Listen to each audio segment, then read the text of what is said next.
UP उपचुनाव और 2027 विधानसभा चुनाव से पहले बसपा प्रमुख मायावती ने गठबंधन को लेकर किया बड़ा ऐलान। जी हां, भले ही चुनावों में बसपा लड़ाई में ना हो, लेकिन बसपा और मायावती के चर्चे चुनावों में ना हो, ऐसा हो ही नहीं सकता।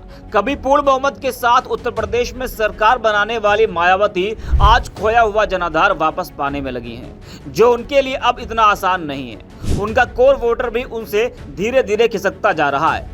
दलित और मुस्लिम वोटरों के सारे अपनी राजनीति जिंदा रखने और पार्टी को फिर से उठाने में लगी मायावती से ये दोनों समाज के लोग या तो बीजेपी के साथ जा रहे हैं या फिर इंडिया गठबंधन के साथ। दलित वोट कुछ बीजेपी तो कुछ इंडिया गठबंधन की तरफ, तो मुस्लिम वोटर्स जो कभी मायावती के साथ जाना पसंद करता था वो सपा कांग्रेस के साथ पहले ही जा चुका है। तो मायावती के लिए ये सबसे बड़ी चिंता है, जिसके लिए वो नई रणनीति बनाने में लगी हैं। अपने भतीजे आकाश आनंद को मायावती मैदान में तो ले आई हैं, लेकिन कुछ कमाल करते वो दिख नहीं रहे। यूपी लोकसभा चुनाव में अकेले लड़ने वाली मायावती का हाल क्या हुआ वो आप सबने देखा। 2019 में सपा के साथ गठबंधन करने पर बसपा को 10 सीटें मिल गई थी, लेकिन इस बार शर्मनाक प्रदर्शन रहा, एक भी सीट बसपा जीत ना सकी। उसके बाद हरियाणा और जम्मू कश्मीर में भी मायावती ने गठबंधन करके चुनाव लड़ा, वहां भी पार्टी को फायदा नहीं हुआ, जिसको लेकर अब मायावती ने बड़ा ऐलान कर दिया है। और ये ऐलान यूपी उपचुनाव से पहले किया गया है। जी हां, आपको बता दें कि यूपी में 10 विधानसभा सीटों पर उपचुनाव होना है और 2027 में विधानसभा चुनाव है, तो उससे पहले मायावती ने गठबंधन को लेकर बड़ा ऐलान किया है। मायावती ने एक्स पर एक के बाद एक कई पोस्ट किए। उन्होंने यह संकेत दिए कि हरियाणा चुनाव में अलायंस उनके और उनकी पार्टी के काम नहीं आया, तो दूसरी ओर यह भी संदेश दिया कि अब भविष्य में किसी के साथ गठबंधन नहीं होगा।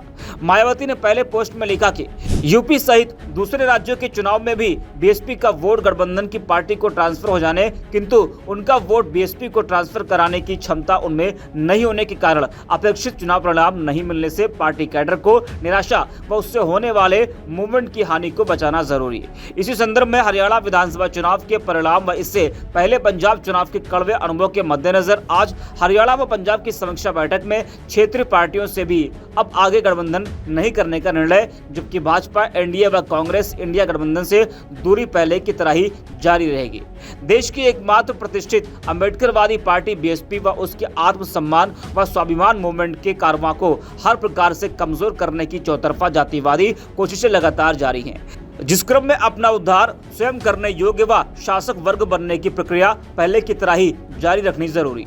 बीएसपी विभिन्न पार्टियों, संगठनों व उनके स्वार्थी नेताओं को जोड़ने के लिए नहीं, बल्कि बहुजन समाज के विभिन्न अंगों को आपसी भाईचारा व सहयोग के बल पर संगठित होकर राजनीतिक शक्ति बनाने का व उनको शासक वर्ग बनाने का आंदोलन है, जिसे आप इधर उधर में ध्यान भटकाना अति हानिकारक। जी हां, तो मायावती ने यह बड़ा ऐलान किया है कि वो अब किसी से भी गठबंधन नहीं करेंगी, लेकिन अकेले लड़ना भी उनके लिए आसान नहीं होने वाला है। जम्मू कश्मीर और हरियाणा में बसपा का तो बुरा हाल रहा। इससे पहले लोकसभा चुनाव में उन्होंने कहा था कि गठबंधन करने से उनको नुकसान होता है। आपको बता दें कि बसपा के लिए लोकसभा चुनाव के नतीजे विधानसभा चुनाव 2022 से भी खराब रहे थे। विधानसभा चुनाव में तो कम से कम पार्टी को एक सीट मिल गई थी, लेकिन लोकसभा के चुनाव में तो उसका खाता खुलना तो छोड़िए, एक भी उम्मीदवार ऐसा नहीं रहा जो दूसरे नंबर पर भी हो।